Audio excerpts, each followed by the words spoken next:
Here is a 1971 Dodge Coronet. A completely original car with the 318 V8.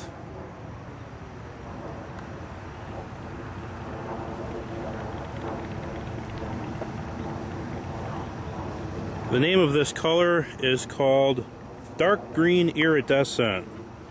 And in some sales literature, I've seen the color referred to as go green.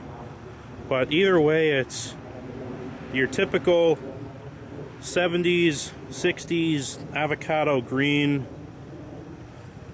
So, one of my favorite colors for cars, really is. Get the original wheel covers here. Dodge was still using the Frat Zog logo, which is really what they called that.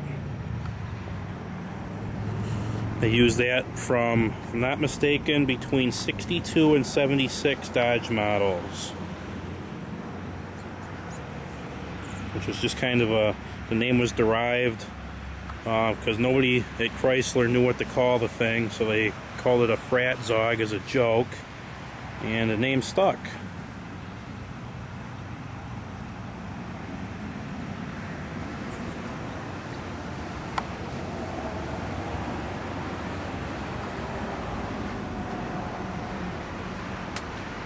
This car is originally from Roanoke, Virginia, so it never saw salt or snow of any kind.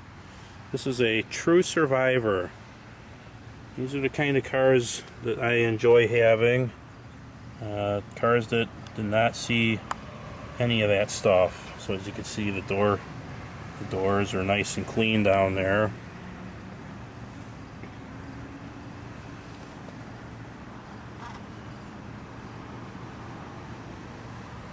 Only thing really wrong with the interior, it's got some expansion cracks in the vinyl dash, but that's no big deal. It can be fixed. But the seats, all the other interior parts are real nice.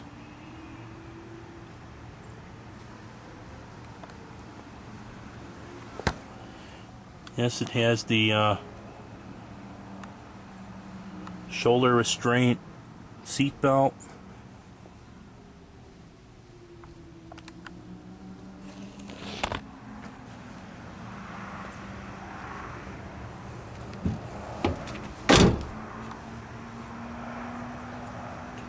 (1971) model Coronets were only available as 4-doors this year. It was the first year for the Coronet restyle, so I decided to make it more of a family car. So if you know what 1970 models look like, you'll know they're quite different.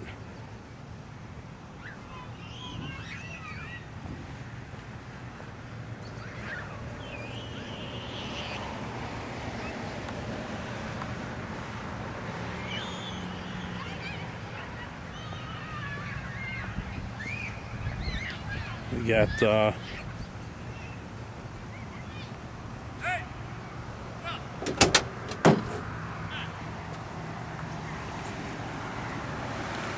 we also have the optional rally dash.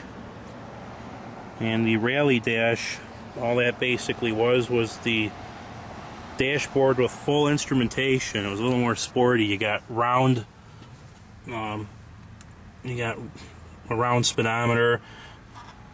The standard dash in this car just had the long horizontal sweep speedometer and idiot lights.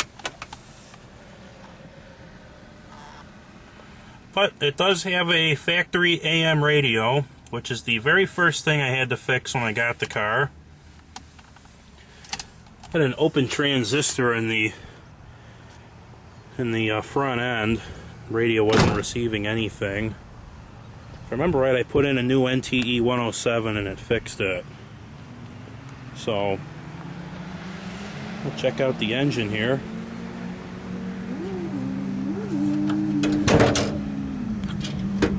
There we go.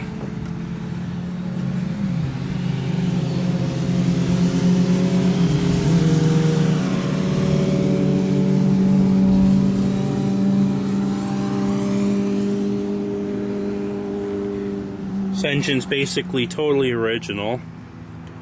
It does originally have AC. Currently doesn't work. There's no Freon in it, or refrigerant for you purists.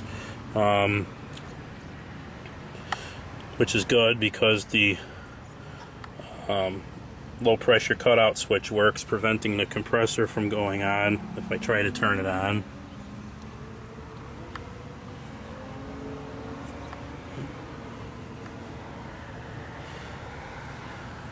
Done a lot of work to the front end. It's got all brand new front suspension, new lower control arm bushings, the whole 9 yards. I got all Moog brand suspension parts. So the car handles real well now. Redid the brakes, got a new master cylinder, flushed out the lines. All that got replaced down to the wheel cylinders. And the infamous heater control valve. This one here hasn't been changed yet, but it's about to. It does have a crack in the bakelite housing. So, fortunately I was able to get an NOS one for this car. The new alternator. And this car does have an electronic voltage regulator. And if I'm not mistaken, RCA made the electronic voltage regulators for Chrysler. This is an aftermarket one. I got to get a correct Chrysler one that has the Pentastar logo.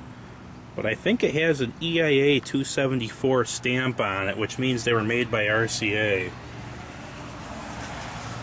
So, it's all solid state, of course. They had the totally transistorized and all that. I think there's a field effect transistor in there. And here we'll start it up.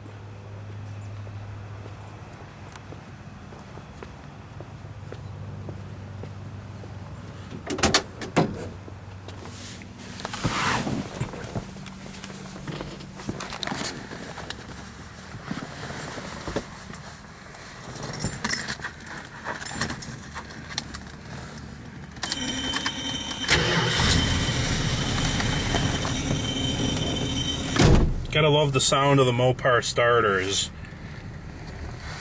Here's the radio. It's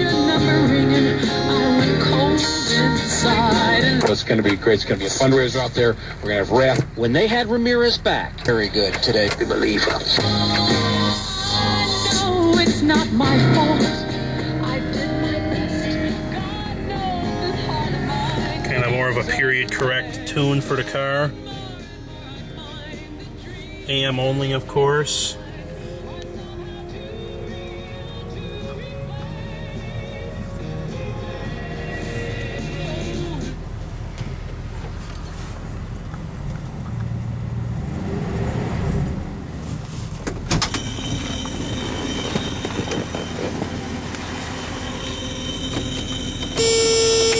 See, headlight buzzer.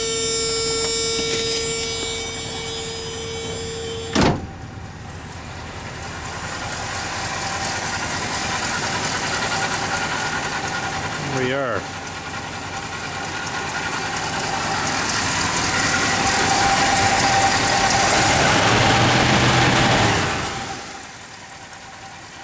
What we can really go for at this stage are some new belts. They're a little squeaky.